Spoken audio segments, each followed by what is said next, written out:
Srivalli pregnant కాదని తెలుసుకుని ఊహించని ట్విస్ట్ ఇచ్చిన రామరాజు చందు. అసలు ఇదంతా ఎలా జరిగిందనేది వీడియోని స్కిప్ చేయకుండా చివరి వరకు చూడండి. ఇల్లు ఇల్లాలు పిల్లలు అప్కమింగ్ ఎపిసోడ్స్ లో ఏం జరగబోతుందో ముందుగా తెలుసుకోవాలి అనుకుంటే వీడియోని లైక్ చేసి ఛానల్ని సబ్స్క్రైబ్ చేసుకుని పక్కనే ఉన్న బెల్ సింబల్లో ఆల్ పై క్లిక్ చేయండి. శ్రీవల్లి నిజస్వరూపం రామరాజు తెలుసుకోవాలి అని మీరు కూడా కోరుకుంటే కామెంట్లో ఎస్ అని టైప్ చేయండి. మొత్తం మీద చూసుకున్నట్లయితే గనక ఇంకా వల్లి కడుపుతో ఉందో లేదో అనుమానం వచ్చిన నర్మదా ప్రేమ వల్లి నోటితోనే నిజాలు బయట పెట్టించాలి అన్న ఉద్దేశంతో ఇంకా వల్లినైతే చిత్రహింస అంటే తనని టార్చర్ చేయాలని ఇద్దరు కూడా ప్లాన్ చేసుకుంటారు. ఇంకా అలా ప్లాన్ చేసుకున్న వాళ్ళు కాస్త గదిలో ఉండి ఆకలి ఆకలి నేను కడుపుతో ఉన్నాను అంటూ గట్టి గట్టిగా కేకలు వేస్తూ ఉండేసరికి ఏంటి కడుపుతో ఉన్నావా, నువ్వు అందరి దగ్గర నటిస్తున్నట్టే నా దగ్గర కూడా నటిస్తున్నావా అంటూ సుక్కు అంటుంది. మరి నటించకపోతే ఏం చేయాలి, నీ దగ్గర నార్మల్గా మాట్లాడినప్పుడు ఎవరైనా వింటే చాలా పెద్ద ప్రమాదం జరుగుతుంది కదా అన్న ఉద్దేశంతోనే నేను అలా నటిస్తున్నాను. ఎప్పటికైనా సరే నిజాన్ని బయట పెట్టి తీరతాను అని వాళ్ళిద్దరూ అంటున్నారు కదా.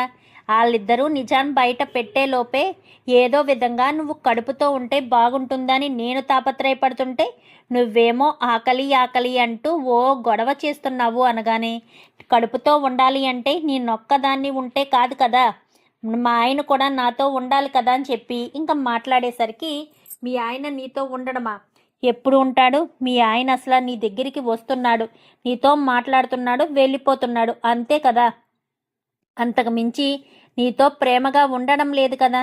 అవును మరి మా అమ్మ చేసిన పనులు అలాంటివి, మా అమ్మ ఇంకా క్షమించి ఇంకా నన్ను రానిచ్చాడంటే సంతోషమనే చెప్పాలి, లేదంటే మా ఆయన అసలు నన్ను దగ్గర కూడా రానిచ్చే పరిస్థితి లేదు. కడుపుతో ఉన్నాను అని చెప్పి అబద్ధం చెప్పి ఇంట్లో అడుగు పెట్టించింది కానీ ప్రతి క్షణం దినదిన గండంగానే ఉంది.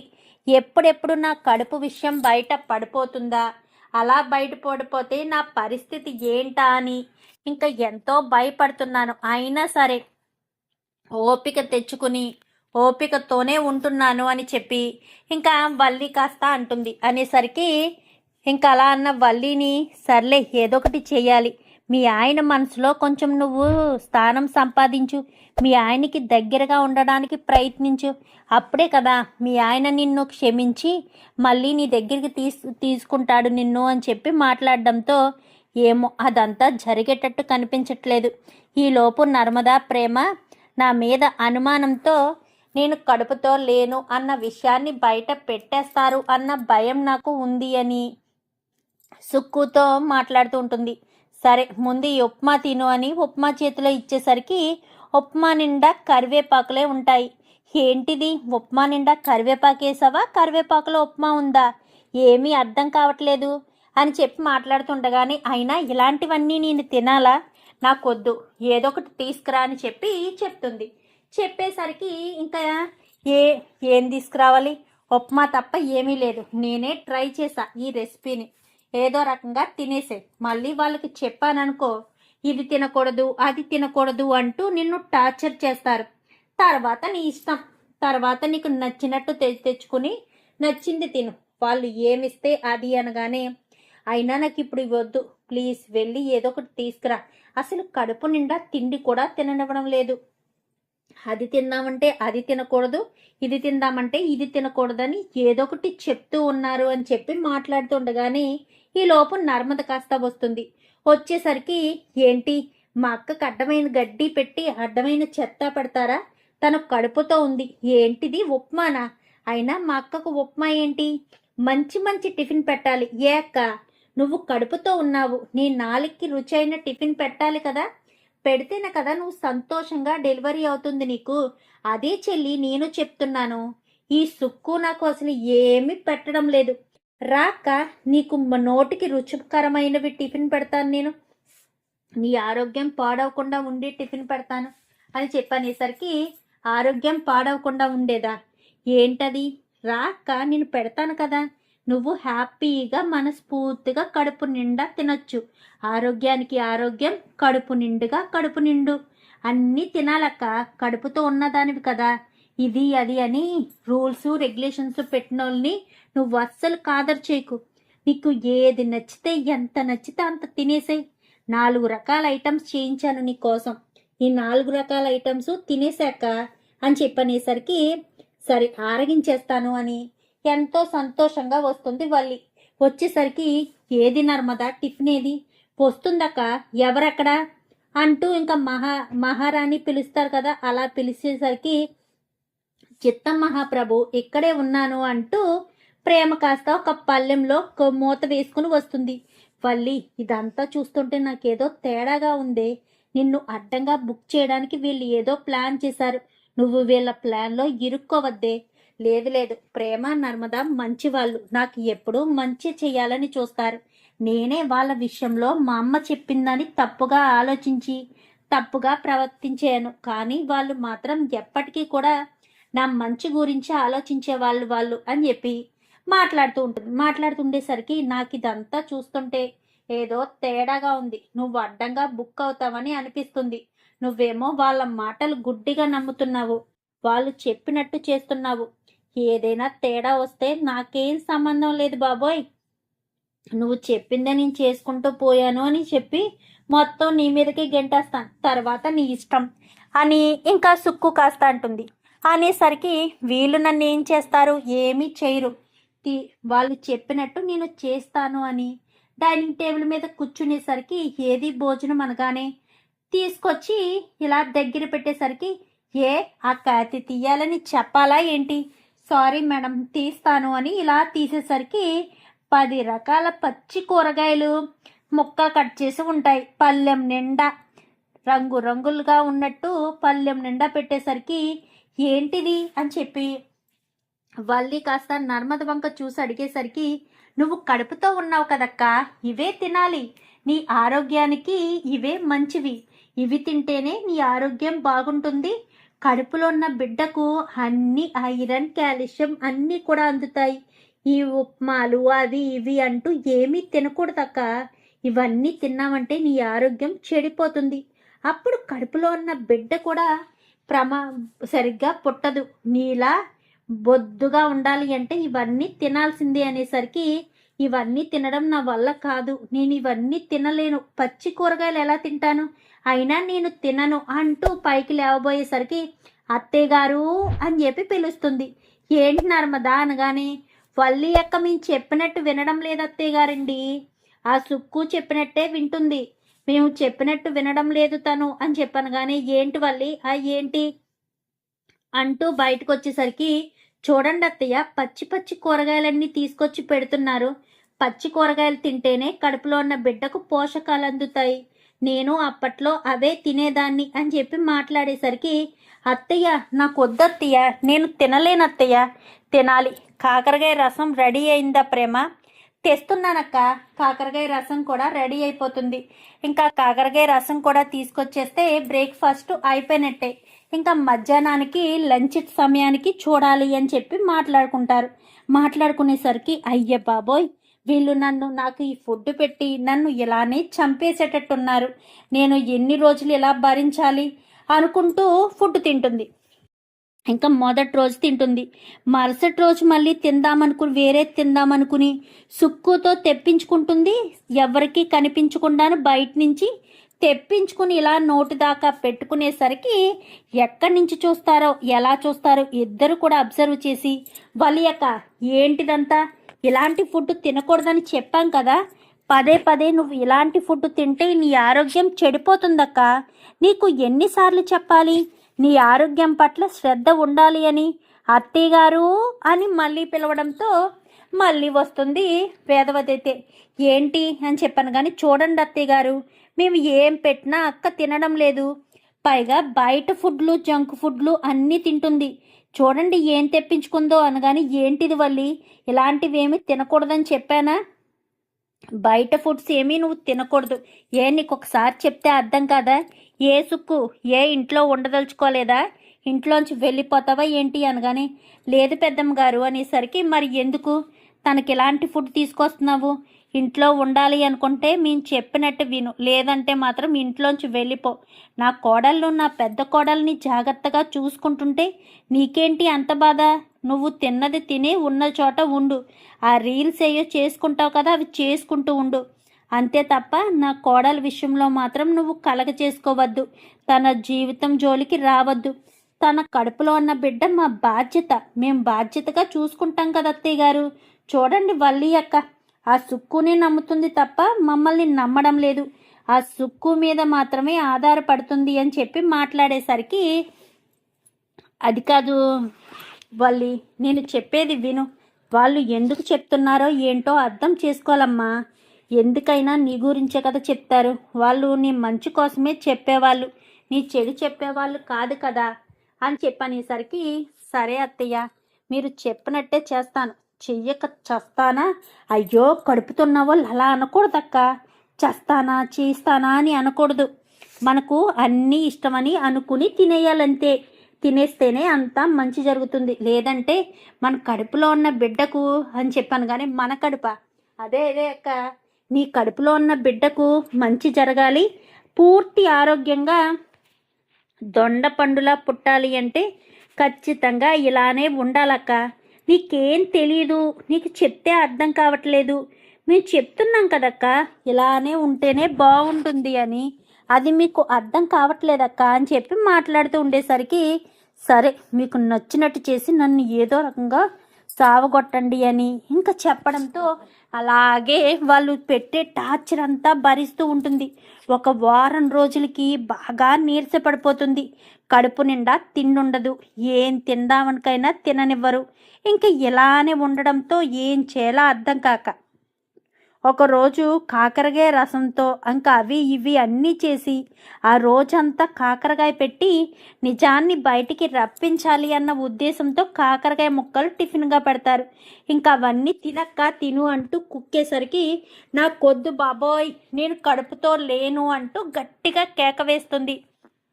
గట్టిగా కేక వేసేసరికి, ఏంటి కడుపుతో లేవా అనగానే, నేను కడుపుతో లేను. మా అమ్మ అబద్ధం చెప్పింది నేను కడుపుతో ఉన్నానని. అసలు నాకు కడుపు లేదు, ఏమీ లేదు అని చెప్పి గట్టిగా కేక వేస్తుంది వల్లి. అయితే వేసేసరికి, ఏమంటున్నావు? నిజంగా కడుపుతో లేవా నువ్వు అనగానే, నేను అసలు కడుపుతోనే లేను.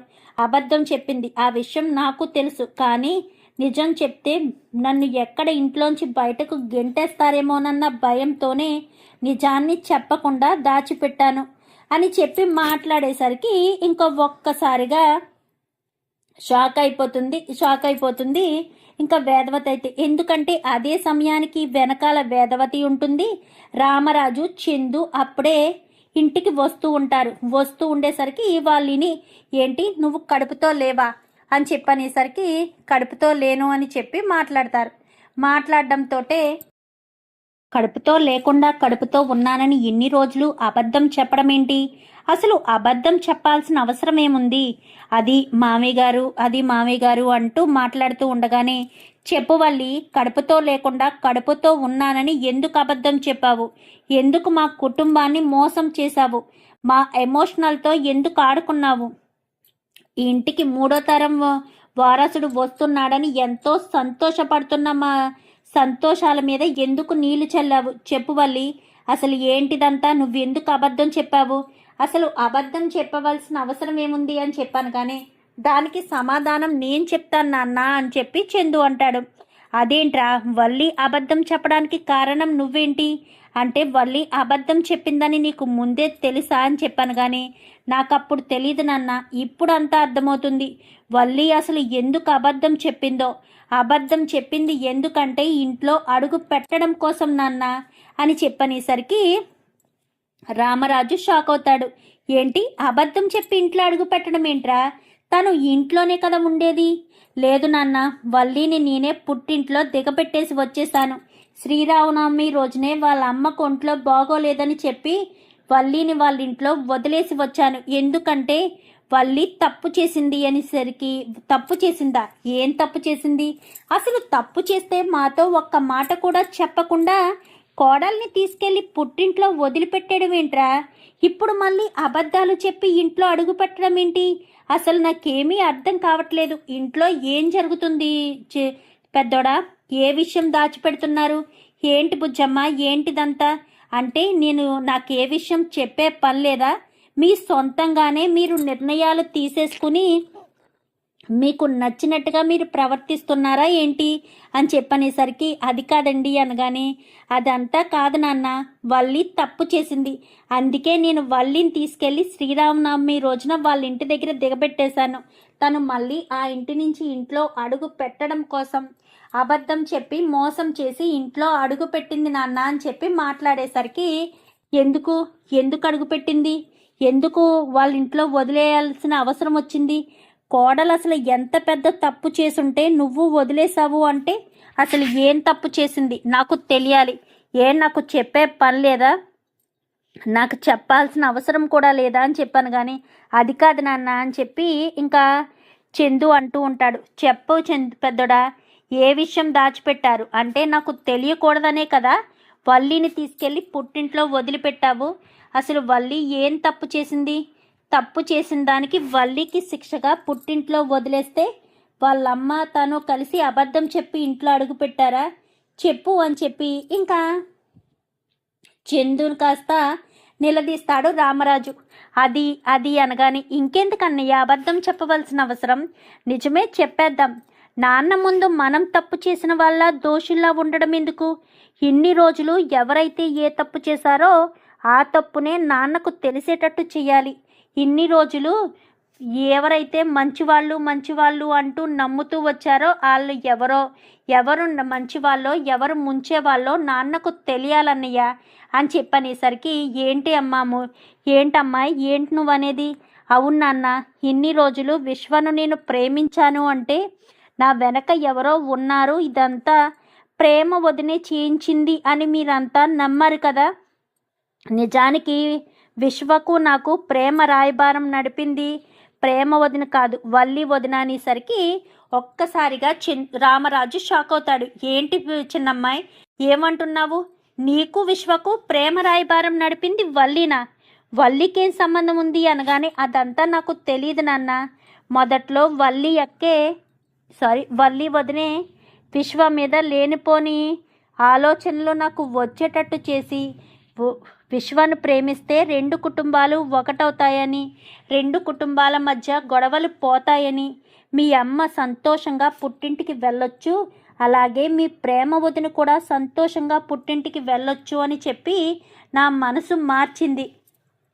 నిజంగా అమ్మకు పుట్టిల్లు లేదని ఎన్నోసార్లు బాధపడింది. నా వల్ల మళ్ళీ అమ్మకు పుట్టిల్లు దొరుకుతుంది కదా అని విశ్వను ప్రేమించాను. ఆ విషయం ఇంట్లో తెలిసింది, గొడవలు జరిగాయి. నాకు వేరే పెళ్లి సంబంధం కూడా చూశారు. ఇంకా నేను విశ్వాన్ని శాశ్వతంగా మర్చిపోయి పెళ్లి చేసుకుందాము అనుకున్న సమయంలో విశ్వ నాకు ఫోన్ చేసి పదే టార్చర్ పెట్టేవాడు. నేను ఇంకా విశ్వను కలవను, విశ్వ నన్ను మర్చిపో అని విశ్వకు చెప్పాను. చెప్పిన తర్వాత సరేనని విశ్వ నన్ను నమ్మించాడు. సరే ఇంకా నా జోలికి రాడు కదా అనుకున్నాను. అప్పుడే వల్లి వదిన వాళ్ళమ్మ ఇద్దరు కూడా తెల్లవారితే నా పెళ్ళి అనిపించుకుని నిన్ను ఒక్కసారిగా విశ్వ కలవాలనుకుంటున్నాడు, ఈ ఒక్కరోజునంట రమ్మని అంటున్నాడు. చివరిసారిగా తెల్లవారితే నీ పెళ్ళి కదా, ఇంకా మళ్ళీ నిన్ను కలిసే అవకాశం ఉండదు అని విశ్వ రమ్మంటున్నాడు అని చెప్పి ఆ రాత్రిపూట కరెంటు తీసేసి మరి వల్లి వదిన వాళ్ళమ్మ ఇద్దరూ కలిసి నన్ను తీసుకుని వెళ్ళి విశ్వకు అప్పగించారు. వాళ్ళే కనుక నన్ను తీసుకువెళ్ళి విశ్వకు అప్పగించకపోయి ఉంటే నేను చక్కగా పెళ్లి చేసుకుని అత్తవారింట్లో సంతోషంగా ఉండేదాన్ని నాన్న. నా పెళ్ళి ఆ రోజు ఆగిపోవడానికి, మీకు హార్ట్ అటాక్ రావడానికి కారణం వల్లి వదిన వాళ్ళమ్మే. ఇద్దరూ కలిసే ఇదంతా చేశారు అని చెప్పి ఇంకా చెప్పడంతో ఒక్కసారిగా షాక్ అయిపోతారు అందరూ కూడా. ఎందుకంటే ఇంట్లో వాళ్ళందరికీ తెలుసు, ఇంకా కొంతమందికి తెలియదు కదా. తిరుపతికి అలాగే సాగర్కి వీళ్ళెవరికి తెలియదు కదా. వాళ్ళకి కూడా తెలిసేసరికి ఏంటి వల్లి వదినిదంతా చేసిందా అంటే కావాలనే చేసిందా? అసలు నీకు ఇందులో కలిసి వచ్చేది ఏంటమ్మా? ఈ 2 కుటుంబాలు ఒకటవ్వాలని నువ్వెందుకు అంత తాపత్రయపడుతున్నావు? తాపత్రయపడవలసిన అవసరం ఏముంది? అసలు ఈ 2 కుటుంబాల మధ్య వైరం ఎప్పటికీ చెరిగిపోదు. దానికి నా కూతురి జీవితాన్ని బలి చేయవలసిన అవసరమేముంది? నా కూతురి జీవితాన్ని బలి చేసే హక్కు అధికారం నీకెవరిచ్చారు?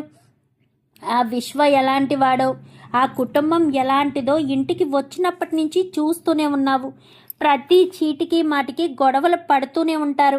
మరి అలాంటి ఆ కుటుంబం గురించి తెలిసి కూడా మా అమూల్యను ఆ విశ్వతో కలపాలని నువ్వు ఎందుకు చూసావు?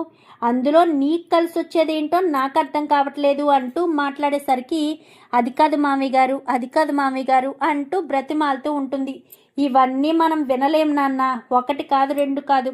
తను ఎంఏ ఇంగ్లీష్ చదివాను అని చెప్పిందా? అది అబద్ధం. పోనీ అప్పుడు ఏదో పెళ్ళికి అబద్ధం చెప్పిందే అనుకో, తర్వాతైనా నిజం చెప్పాలి కదా. అప్పుడు కూడా నిజం చెప్పలేదు. నువ్వు మీకు తెలిసిన మాస్టర్ ద్వారా స్కూల్లో జాయిన్ చేసావు, అప్పుడైనా నిజం చెప్పిందా? అప్పుడు చెప్పలేదు. అప్పుడు కూడా చెప్పకుండానే డూప్లికేట్ సర్టిఫికెట్లు ఇచ్చి మరీ జాబ్కి వెళ్ళింది. ఆ వెళ్ళిన మొదటి రోజు మాత్రమే ఏదో మేనేజ్ చేసి ఇంకా తర్వాత నుంచి స్కూల్కే వెళ్ళడం మానేశారు. ఎప్పుడైనా స్కూల్కి వెళ్ళాలి అంటే వెళ్ళిపోయి వాళ్ళ ఇంటి దగ్గర ఉండి స్కూల్ నుంచి వచ్చాను అంటూ చెప్పుకొచ్చేది. ఇది నాన్న జరిగింది. వల్లి చేసిన మోసాలు ఇన్ని అన్ని కాదు. పెళ్లికి ముందే నా దగ్గర 10 లక్షల రూపాయలు తీసుకుని ఆ 10 లక్షలు ఇవ్వడానికి నన్ను ఎంతగానో బాధ పెట్టారు. ఒకానొక టైంలో నేను చనిపోవడానికి కూడా సిద్ధపడ్డ టైంలో ధీరజు వీళ్ళిద్దరే నాకు సపోర్ట్గా నిలిచారు. కష్టం ఏంటి సుఖం ఏంటి అని నా అన్నదమ్ములే నాకు తోడుగా ఉండి, ఆ రోజు కనుక ధీరజ్ కనుక రాకపోయి ఉంటే నేను అప్పుడే నా ప్రాణాలు వదులుకునే పరిస్థితి వచ్చేది. అలాంటి సిచ్యువేషన్ క్రియేట్ చేశారు. ఇంత జరిగిన తర్వాత కూడా ఇంకా వల్లిని నేను భరించాలా నాన్న? వల్లితో కలిసి ఉండాలా? అందుకే తీసుకెళ్ళి పుట్టింట్లో వదిలిపెట్టేస్తే కడుపు నాటకం ఆడి మళ్ళీ ఇంట్లో అడుగు పెట్టింది వల్లి అని చెప్పనేసరికి ఒక్కసారిగా రామరాజు షాక్ అవుతాడు. ఇంకా ఈ ఇంట్లో ఉంచడం అనవసరం. వెంటనే వాళ్ళ అమ్మ వాళ్ళకి ఫోన్ చేసి తనని వాళ్ళ పుట్టింటికి పంపించేద్దాం, ఇక్కడ మన ఇంటి దగ్గర ఉంచొద్దు, మన ఇంటి దగ్గర ఉంచడం వల్ల ఎలాంటి ఉపయోగం లేదు. అది కాదు మామయ్య గారు, ప్లీజ్ మామయ్య గారు, నా కాపురం నిలబెట్టడం కోసమే ఇన్ని రోజులు ఇన్ని అబద్ధాలు ఆడారు. దయచేసి అర్థం చేసుకోండి మామయ్య గారు. నాకు చందుబాబు అంటే ఇష్టం మామయ్య గారు అనగానే, నీ భర్త అంటే అంత ఇష్టం ఉన్నదానివి నువ్వెందుకు మోసం చేశావు? నా కుటుంబాన్ని మోసం చేసి నా కూతురు జీవితాన్ని నాశనం చేయాలని ఎందుకు చూసావు? నీ చెల్లెలు లాంటిది కాదా? నీ చెల్లెలకే ఇలాంటి పరిస్థితి తీసుకురావు కదా. నీ చెల్లెలైతే బాగా ఉండాలి, ఎదుటి వాళ్ళ బిడ్డలైతే నాశనం అయిపోవాలి అని చూస్తావా? తను ఈ ఇంటి ఆడపడుచు అంటే నీకు బిడ్డ లాంటిది. నీ బిడ్డ లాంటి కూతురు ఆడపిల్ల జీవితం ఇలాంటి పరిస్థితికి తీసుకొస్తావా? అసలు నేను ఏమైనా అనాలా? ఏమనాలో కూడా నాకు అర్థం కావట్లేదు. అసలు నువ్వు ఇలా ఎందుకు చేసావమ్మా అంటూ ఇంకా రామరాజు నిలదీసి అడిగి, ఈలోపు భాగ్యం వాళ్ళొస్తే భాగ్యం వాళ్ళతో రామరాజు అయితే వల్లిని వెళ్ళిపోమంటాడు. లేదు మామయ్య గారు, నేను వెళ్ళను అంటూ వల్లి ఎంతలా అంటున్నా కానీ మెడపట్టి బయటకు గెంటేస్తారు ఇద్దరు కూడా. ఒక్క క్షణం కూడా మీరు ఇక్కడ ఉండడానికి వీల్లేదు, తక్షణమే వెళ్ళిపోండి అని చెప్పి ఇంకా మెడపట్టి బయటకు గెంటేసేసరికి అది కాదు మామయ్య గారు అంటూ బ్రతిమాలుతూ ఉంటుంది వల్లి. ఎంత బ్రతిమాలినా కానీ చందు అస్సలు ఒప్పుకోడు. చూద్దాం మరి రాబోయే ఎపిసోడ్స్లో మీరు ఇలాగే వల్లి నిజస్వరూపం తెలిసి రామరాజు ఇంటి నుంచి బయటకి గెంటేయాలి, వల్లికి బుద్ధి వచ్చేలా చెయ్యాలి అని మీరు కూడా కోరుకుంటే వీడియోని లైక్ చేసి ఛానల్ని సబ్స్క్రైబ్ చేసుకుని పక్కనే ఉన్న బెల్ సింబల్లో ఆల్ పై క్లిక్ చేయండి. ఇలా చేయడం వల్ల మేం పెట్టే ప్రతి వీడియో కూడా నోటిఫికేషన్ రూపంలో ముందుగా చూడగలుగుతారు. Thank you for watching.